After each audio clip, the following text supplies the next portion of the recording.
All right, let's go to the second and final game on today's show. On second and final game on Saturday, third game on today's show and final game, San Jose Vegas game 2 at T-Mobile Arena. We've got Vegas. How about this little adjustment after a 7-0 game 1 win? We're talking minus 180 home favorites here in game 2. My goodness, we've soured on the San Jose Sharks that quickly. We're going to find out from Dana Lane in a second if he's soured on the San Jose Sharks that quickly for a guy that thought San Jose would win this series before it started. We've got Vegas minus 180, total 5.5 shaded to the under here in game 2. Look, San Jose's got to fire back something strong here, you would think. That's a total humiliation last night against the Vegas Golden Knights. Completely dominated from the beginning. They got into early penalty trouble. It got them behind the 8 ball, and the big guns stepped up for the Golden Knights right away. All their top scorers, Marchessault and company, all year, getting them early goals in that game, and just taking the crowd was into it and a frenzy right from the hop with those early goals. And then San Jose, as soon as that crowd's whipped up into a lather like that, so quickly into the game. And Vegas gets out to that quick start. It's hard to dig yourself out of that kind of hole in that building against that team. And that's all there is to it. And San Jose was done practically after the first 10 minutes of that game when it was 4-0 in favor of the Golden Knights. So Peter DeBoer's not panicking. He says he said the right things in the press conference. You don't get 4 points. You don't get 2 wins for this win. If you're the Vegas Golden Knights, it's just one game. So Peter DeBoer's keeping the right perspective here for the San Jose Sharks. But man alive, I'm telling you right now, and I thought San Jose had a little bit more depth, more skill, a little bit more speed sprinkled in their lineup with some of these youngsters in the third and fourth line that they put in there, Evander Kane in there. And I thought their increased level of speed would be able to handle Vegas a little bit more. But man, they look like the same team that last year couldn't skate worth a lick, worth a damn against the Edmonton Oilers. In that first round series that were it was a track meet and they couldn't keep up. That's what I saw out of that San Jose team last night. So that concerns me moving forward. That being said, there's no way, no how I would lay minus 180 in this spot. I know Vegas was dominant. I did pick Vegas to win this series in 7 games. So I like the start, but San Jose with the group of, veterans they've got, the pride element at play, they're going to be firing back strong. I mean, you're going to see more desperation. I need to see more blocked shots. I need to see more commitment in front of the goaltender, Martin Jones from San Jose in this game. I think you'll see that. Will it be enough to win? Who knows? But I think you're going to get a strong response from San Jose. The question is, will it be enough to win? And like I said, I think there's value with the overs in this series. I said it before it started. Vegas did all the scoring for you if you bet the over 5 last night. In game 1, but I did think there's residual value to look for a few more higher scoring games in this series because of the fact Vegas shut down a bad LA offense in the first round, and San Jose shut down a below average, if not sometimes bad, Anaheim offense in the first round. And San Jose and Vegas offensively going to be better and stronger and tougher tests for these two teams defensively. That was my mindset. We got it over in game 1, and certainly I don't mind going over 5.5 plus 120 as well. You get a nice price here as well. They did bump it up a half goal. It's not 5 now, it's 5.5, but I can get plus 120. Good plus price over 5.5. That's the way I'll go here. Sharks and Knights. Game 2, Saturday night, NBC. How about Las Vegas getting an NBC primetime game? Good for them. They'll be jacked up big time once again at T-Mobile Arena as they look to go 2 up in the series. Let's start with Alex this time for San Jose Vegas to begin. Alex, what do you like? Yeah, that was a crazy start to the game last night. I didn't expect that whatsoever with Vegas to just come out and just absolutely destroy San Jose in that fashion. But this shows you, like I said, the speed of this Vegas team. We've talked about it all year. It's just absolutely dominant. But how slow San Jose looked as well too. And that's the thing. It's been hard. The conversation of the first round with Vegas and LA was, is Vegas this fast or is LA that slow? Well, it's a mix of both. Vegas is, I mean, this is a team, speed kills should be one of their mottos because they truly just will outwork and outskate damn near anybody in the league. That being said, yeah, you expect San Jose to bounce back from that effort and give everything they got. They don't want to go back to the Shark Tank down 0-2, but the fact that they might be losing Evander Kane, who's arguably been one of their best players down the stretch, leading into the postseason and even the first 4 games of the postseason in the first round, the fact that he might not be there, that's not a good look for a team that could not put a puck in the net last night, despite having a ton of offensive shot chances in the first 20, 30 minutes of play. So I'm hesitant to, I was looking at maybe okay, take San Jose, but now more than likely him missing that game. This is a game I'll be off of it in game two, but would more than likely if they go down 0-2, I would look for San Jose to at least give the strongest of efforts in game three and might be able to get a even higher plus price should they lose to tomorrow night in Las Vegas. Yeah, the Evander Kane potential suspension, and it's not more than just potential. I think he'll get something, as far as I'm concerned. That's definitely going to hurt this San Jose Sharks team moving forward. Personally, if I were to take the San Jose position in Game Two, I would be more inclined first period than full game because it's one of those situations where I think you get the best out of San Jose in the first 20 minutes off the horrendous play last night.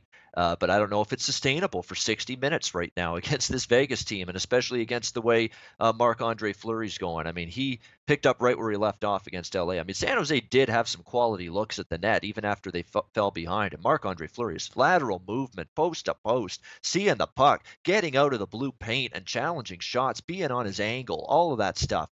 Spot on again, Marc-Andre Fleury last night. He was fantastic again, and that is definitely the one concern I've got with going over the total one more time is that Fleury again was great last night. Let's get to Andrew, San Jose Vegas. What do you like here? I just think the Las Vegas Golden Knights, they just feel comfortable with each other. They all trust each other. Trust is so huge for any sport team, any professional athlete. You look at Marc Andre Fleury back there, he's having a great time. He's being himself, he's smiling, he's focused, he's lasered in. And everything seems very in slow motion to him. He seems like he's always in the right spot, like you said, Ian, with the angles. He's always kind of embracing everything. There's not really too many tough rebounds with him. But look, I'm going to have to look under the total. I think when a goalie is playing as well as he did, I don't think Martin Jones can have as crappy as a performance as he did last night once more. And I think the Sharks did have a bad performance as a team, but collectively, if you watch some of those goals, I mean, those are not playoff goals. Some of those are not playoff talent level goals. Those are some goals that sometimes you see a fourth liner kind of just sauce a puck on net and score. I mean, some of those were not goals that really impressed me and got me off the couch to get too excited about. To be quite honest with you, and if you look at this San Jose series versus the Ducks, the first game was 3-0, second game was 3-2, game three 8-1. So there's your magic game there where they just exploded. So in my eyes, when I look at that, guys, I have to really wonder: were the Ducks just that shitty, or were the Sharks just having that explosive offense that game? And that's really what I really think about in games like that. For me, I think the Sharks, if they're going to have any success against this Vegas team, they're going to have to limit their chances. They're going to have to shut them down. And Martin Jones is going to have a huge performance. You see guys like Brent Burns back there in the first period. They're down 4-0 or 3-0. And he just looks like, what the hell do I do? I mean, what's going on right now to my team? So if there's a game where they're going to come back strong, I don't think they're going to come back and actually win that game possibly. But I think they're going to have to keep it low scoring. So for me, I love to read the way the odds makers react to certain spots. Kind of like how we saw the 5.5 in Game 7 versus Leafs and Bruins. To me, that should have been a 6, but because the game before that was only 3-1, it switched back to a 6. So this one here was 5, now it goes back to 5.5. They expect more in the second game. Vegas isn't going to put up that many goals in this second game, so I think under 5.5 is the play. Yeah, I mean, for Brent Burns, you brought him up. That was not just a bad game. That was a horrendous, horrendous game from his perspective last night. That was just awful stuff. I mean, he was just completely. That's one of the worst games I've seen him play this season. And you know he's probably going to be better later in this series. But last night was a poor night for Brent Burns. Delay game penalty on the ice for many of those Vegas goals. Yeah, Brent Burns. Maybe you got to cool it with the Jack Link's beef jerky ads, less Jack Link's beef jerky ads and Sasquatch and all that. Let's focus on a little defense next time out. How about that? Dana Lane, let's go to San Jose and Vegas here. Game number 2. Dana, you liked San Jose before this series began to win it. Are we overreacting to this one game? Should we pump the brakes and say it's just one game? San Jose is going to be fine, or are there legitimate concerns and problems they've got? What do you say, Dana? Well, of course, there's legitimate concerns. I mean, listen, the problem with betting series or telling people what you think is if you can never change. And I'm not saying I'm changing in any way, but this is the only series where I have to stick to San Jose, but it's only a series where I'm okay. This is game 2. Now I expect the adjustment, but I'm not even sure based upon what we saw. Now, don't remember, we saw a 7-0 game last year too, and then it completely changed in the next game. But based upon what we saw, it's really difficult to say Pete DeBoer is going to make that big of an adjustment where San Jose will come back and take game 2. And honestly, I really think if San Jose wins, that they're going to have you're going to have Martin Jones that's going to have to steal this. Or to me, I mean, man for man, obviously San Jose is the weaker of the two teams. A couple things. Listen, I know Marc-Andre Fleury was having fun last night.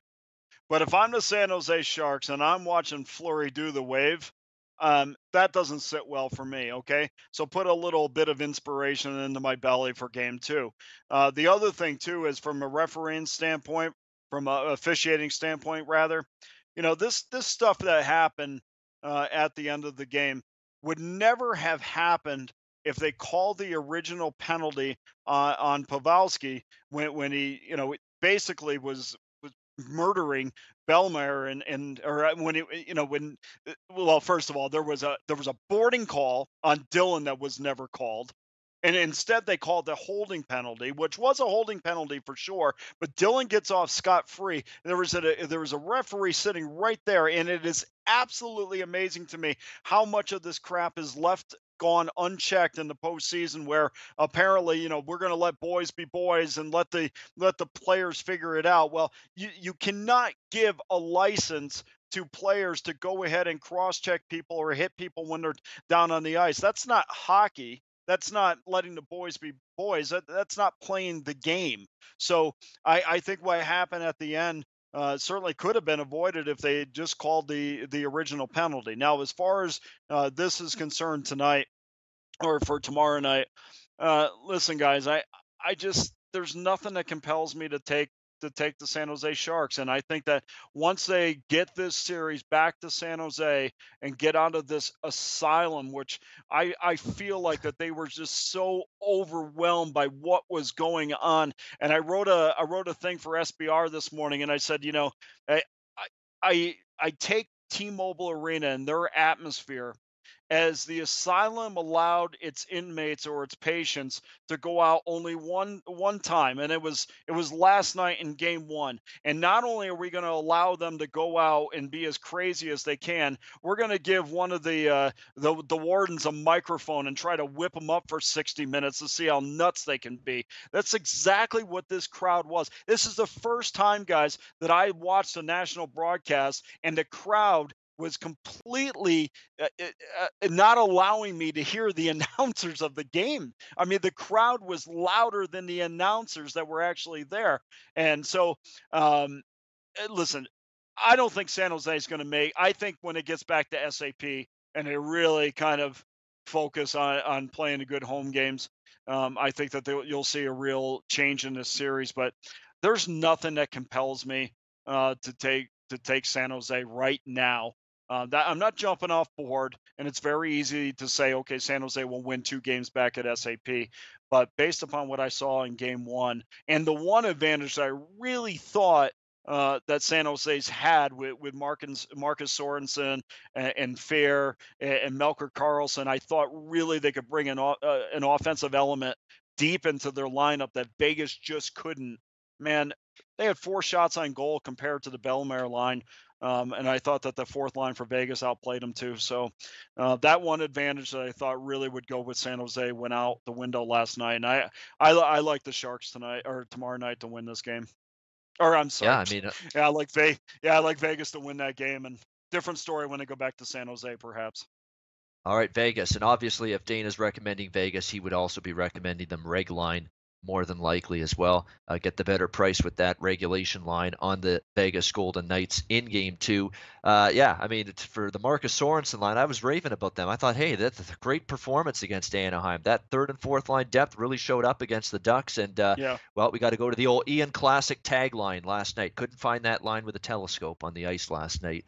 Unfortunately for the San Jose Sharks, it was just not good enough. And again, if your depth forwards are not going to raise their game and play well against that Vegas team, who's got those depth forwards themselves and are capable of beating you in that department, third and fourth line production and impact on the hockey game, that's going to be a problem for the San Jose Sharks. We'll see what kind of fire back effort. But again, Yeah, the effort's going to be there. Obviously, humiliating loss, but doesn't guarantee a win. Not when you're seeing Vegas just continue to roll as they have so far all playoff long. That's a fascinating watch. That is a more than fascinating watch tomorrow night. Game 2 of this series between the Sharks and the Golden Knights taking place at T-Mobile Arena and NBC. You think that crowd's going to be into it, knowing those two? This is NBC, not just NBCSN anymore. This is NBC. This is the big kahuna. That's They don't as if they care. need more of a They reason to don't, get jacked up, Ian. They don't care. They're lunatics no, no matter who covers this no game. matter what. They could be on AT&T the Golf Sportsnet's Channel. They'd there. It be doesn't they'd be matter. lunatics. Right. Yeah, yeah. Golf Channel, ESPN, Ocho, whatever. They'd be going nuts for it. Yeah, Billy Gibbons was there at the ZZ Top. He was the ringleader of choice to get the crowd all fired up and wind the noise meter there at the T-Mobile Arena. So, Actually, Bill Lambier did that. oh yeah, oh last night. Yeah, him. He's Oh, a yeah, head there coach you of go. the Las Vegas Aces, the WNBA team. But that's okay. But Billy That's Gibbons right. was there for sure. I could see them going as they go deeper into the playoffs, Vegas. They're going to get more and more big time guest stars to do these kind of things at their games. I could totally see that. Going like it's not you don't have to twist your arm to get some celebrity or some athlete or some actor or some musician to hey come to Vegas. You know it's such a shit place to visit. I mean yeah come there and just help us out with getting the crowd all riled up. I think it's a very easy get for Vegas to find some people to do that for them and guest stars at the games during the playoff. Hey guys, thanks for tuning in to our channel. Now we've put a lot of work into producing all these free videos, so please help us out and keep all our content free for you forever by simply liking, sharing, commenting, and subscribing. Now, not to mention, a visit to our industry-leading website will warm the hearts of all our SBR employees, especially myself. Now, the links are over there to the left, so do check those out. Thanks for watching.